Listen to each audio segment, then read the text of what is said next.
Hello and welcome back to my channel. I am so excited for you guys to be here today. Today I'm not gonna do like a day in the life or anything like that. We're actually gonna sit down, we're gonna have a chat, we're gonna have a talk about how Tirzepatide helped me change my eating habits, helped me heal my relationship with the scale, and all of those good things. Because I feel like a lot of the time people just don't know that Tirzepatide can do that for you. They see it as like a quick fix of losing weight. I want to lose 5 to 10 pounds. Let me just take Tirzepatide or semaglutide to do so. And really, honestly, if they would just take the time to understand that it helps with healing your relationship with food, as somebody who used to be 230 pounds and had a really bad relationship with food, it helps me a lot. So that is what we're going to talk about today. As always, make sure that you like, comment, subscribe, do all the little fun things that I love so much. And let's get into it.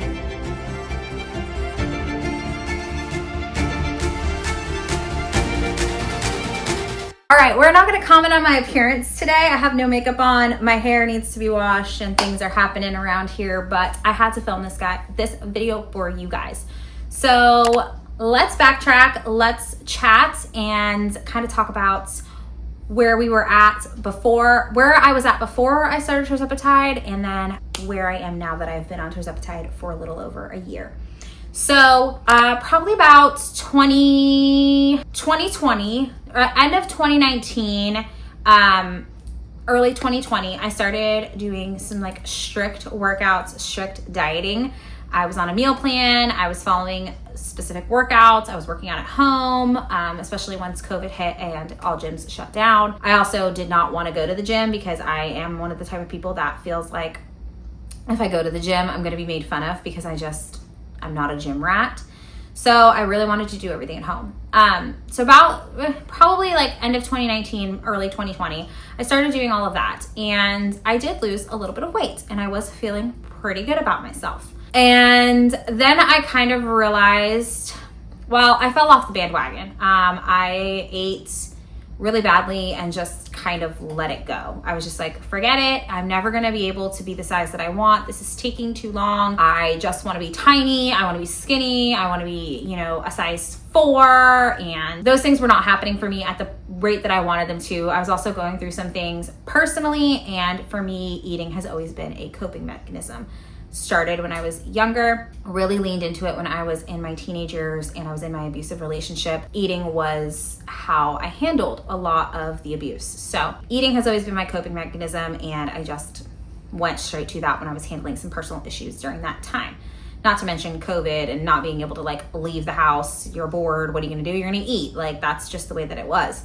So I ended up gaining a lot of weight and fell off the bandwagon. And pretty much was just like, forget it. I'm always going to be fat. Like, I don't care. I will forever be, 200 pounds. It is what it is. I'm just going to learn to love my body the way that it is. And I fully support that movement. I do. I fully support I will love my body for whatever it is. And if that's how you feel, like, I fully support you in that. But I was miserable inside. I was so miserable. So I ended up, I was like, I'm gonna get lipo. And I looked into lipo and I was like, no, I can't do that. That's too expensive. And I was like, well, maybe I should try this Ozempic, because that seems to be like everybody's go-to fix, right? Like, let's try Ozempic. And I couldn't get it prescribed to me via a doctor. And then they came out with Tirzepatide, and I ended up being reached out to by a company, and I ended up getting on Tirzepatide via an influencer collaboration. And you guys have followed me through that whole journey. So you guys have seen the ups, the downs, the bad, the good, all the side effects, all the things. And while I am so thankful for Tirzepatide, it took me realizing that I had a really bad relationship with food to even be like, okay, I can actually lose the weight and keep the weight off. So one of the things was I had to heal I'm stressed. Food is my coping mechanism, part of my journey with food. So I had to heal that part. And that was really, really hard. I had to basically tell myself, like, it's okay to eat a cookie, but we don't need to eat the whole box. Or it's okay to have McDonald's, but we don't need to have McDonald's every day. And there was a time where I was literally door dashing McDonald's every day. And so I literally had to learn how to go back to meal prepping. I had to learn how to be okay with eating out every once in a while and not finishing my whole plate. That was another thing I had to learn as far as food-wise was concerned. I grew up in a time where my parents were like, there are starving children in Africa, you need to finish your whole plate. And I always felt like, oh my God, this meal was $13. I need to finish it because that's $13. So it took me learning a lot. It took me learning how to truly accept food for what it is, nourishment to your body, not the enemy. And I have to say, I have now reached a place where I'm okay if the scale fluctuates a pound or two. I don't freak out. I don't get upset. And those are things that I feel like if you have those issues with food, if that is your coping mechanism, if you grew up in a house like I did where you had to finish your whole plate, or if you feel like, oh my gosh, I ate McDonald's today and I'm just gonna fall off the bandwagon and eat McDonald's every day because, well, I ate it that one day and that was 500 calories. Those are things that you have to internally look at and understand that it's okay to do. Now, with that being said, it also took me being on Tirzepatide and looking at my eating habits and looking at what I was actually putting into my body, which was zero nourishment, to realize that I also had an eating disorder. And I had multiple eating disorders at multiple times in my life and didn't even realize it. So remember when I said that I was trying to lose weight and I was on a really strict meal plan and a really strict workout plan? That was an eating disorder. I actually put myself into an eating disorder. Being on a strict workout plan, being on a strict diet was not the eating disorder, but what was the eating disorder was inputting my food into an app and freaking out if I went 2 calories over. Going to eat at McDonald's, putting said burger into my meal plan, into my meal app, and freaking out because it was over. Or hearing influencers in the workout space say, you can't go to McDonald's and eat a burger and then work out and think that just because you burned 200 calories, you burned off the burger. So I would freak out and I would get scared and I'd be like, oh my gosh, I just had a 500 calorie meal. That means I can't eat dinner. And it created this habit that wasn't healthy.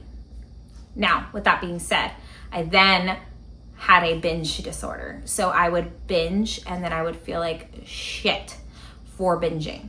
I would eat McDonald's, eat all the cookies, eat all the chips, eat all the things and be like, oh my gosh, I'm fat and I shouldn't have done that. And I would do it in secret. I would sneak cookies while my husband was at work.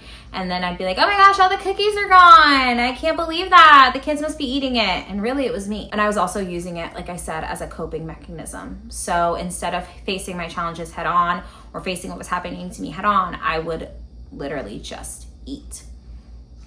So it took some serious soul searching, some serious digging into what my issue was with food to be able to say, okay, no longer are we going to feel that way. No longer are we going to be upset if we go out and we have Wendy's for dinner because we're busy and those things happen. No longer are we going to be upset about that. No. No longer are we going to use food to cope and to deal with, instead of dealing with our issues head on, we're just going to sit down and eat a tub of ice cream. No longer are we doing that. No longer are we going to be so consumed with how many calories are in our food that we're eating to the point that we don't eat our next meal. Because I'll say it again, food is nourishment. Food is not the enemy. It is literally a necessity to eat. You do not want to eat enough calories to breathe. So at one point, enough calories for me to breathe was 1,600 and I would literally only eat that. I would not eat any more. I would not eat any less. And I would never meet my protein goal because I was eating junk, but I was eating 1,600 calories. So I wasn't losing weight. I was maintaining the weight that I was at because I was literally eating enough to breathe. With that being said, I learned how to meal prep. There are amazing people on TikTok that I have used and I still use to this day when I want to like meal prep some good stuff and I'm just kind of out of ideas. one of my go-tos will always be jasmine rice, taco chicken, and bell peppers, like, and on the skillet, like just taking like red and yellow peppers and like using them on the skillet or doing them on the skillet.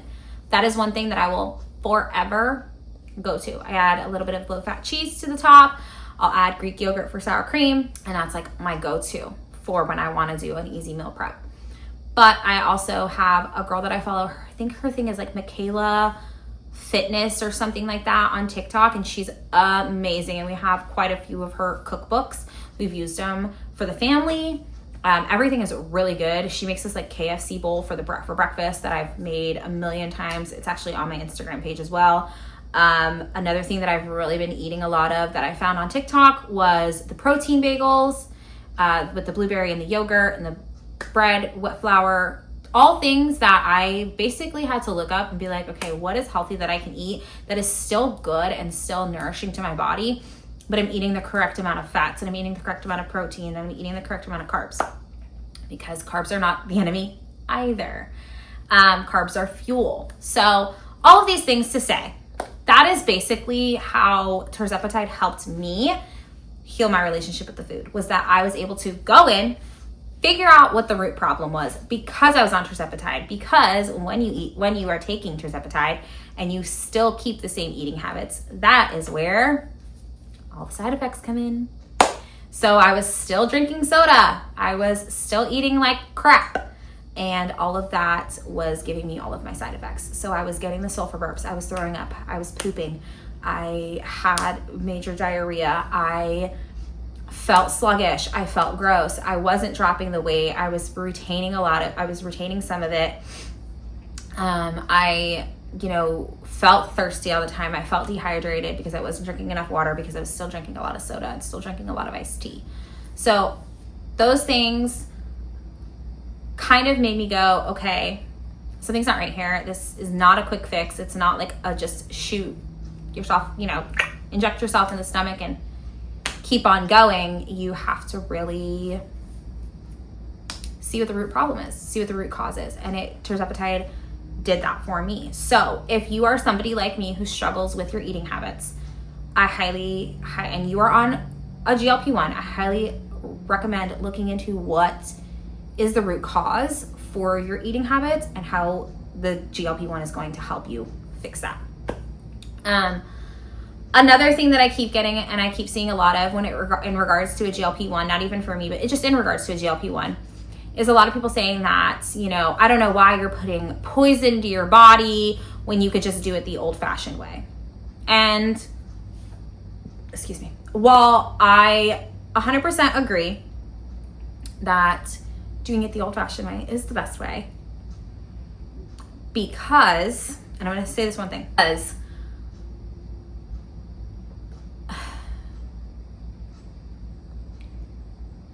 doing it the old-fashioned way helps you stay on track, and it also helps you create better habits as far as working out and stuff like that.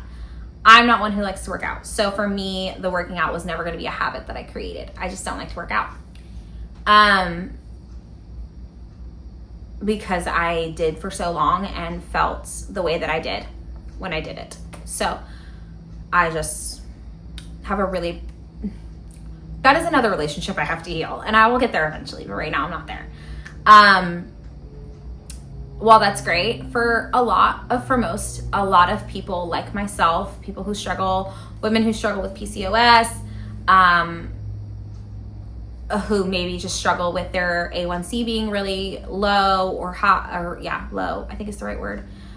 They just struggle with their A1C. Let's go with that. Or, just are trying to heal their relationship with food, and so they don't know how to do it without creating really bad habits.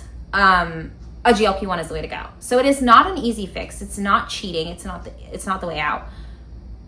But for somebody who literally tried everything under the sun, I got myself from 230 to 194. Yeah, 194. By dieting. I did do that. I did go from 230 to 194 by dieting, but I was stuck at 194. no matter how much I changed up my food, no matter how much I worked out, no matter what I did, no matter how much water I drank, no matter what I did, I could not get past 194. My body was stuck, and it was stuck there for like a year and a half. And I pretty much was like, that's when I hit the end of my rope, didn't know what to do anymore, didn't know how to be anymore, and literally was just like, throw my hands up, I'm just gonna always be fat. And then I kind of started looking into a GLP-1, and by the grace of God, got offered a collaboration to do so. So I have to say that that probably was my saving grace, because if had it not been for the GLP-1, I probably would have never healed my relationship with food. I probably would not be the weight that I am, and I probably would not be able to confidently say that I can drink 2 coffees a day, one being one from Starbucks with a lot of cold foam and all the sugar, and I feel okay. I don't always drink that coffee from Starbucks, but if I do treat myself on a day where I drink that coffee from Starbucks that has cold foam and is a caramel macchiato with all the sugar and all the syrups and all the things, I can confidently say, okay, that is my treat for the day, and now we're gonna eat healthy for the rest of the day. And I can feel okay in that decision. I don't beat myself up later for it. I don't go and say, oh my gosh, I can't ever have Starbucks again because I just had it, and so I need to go without it for like the next 3 weeks. I treat myself. Every once in a while, I do treat myself. Sometimes I'll go to Swig. You guys have seen me with my little Swig cup. Sometimes I'll go to Swig and I'll get a big 44 ounce Swig, and I'll drink that all day. And that'll be my one soda for the day.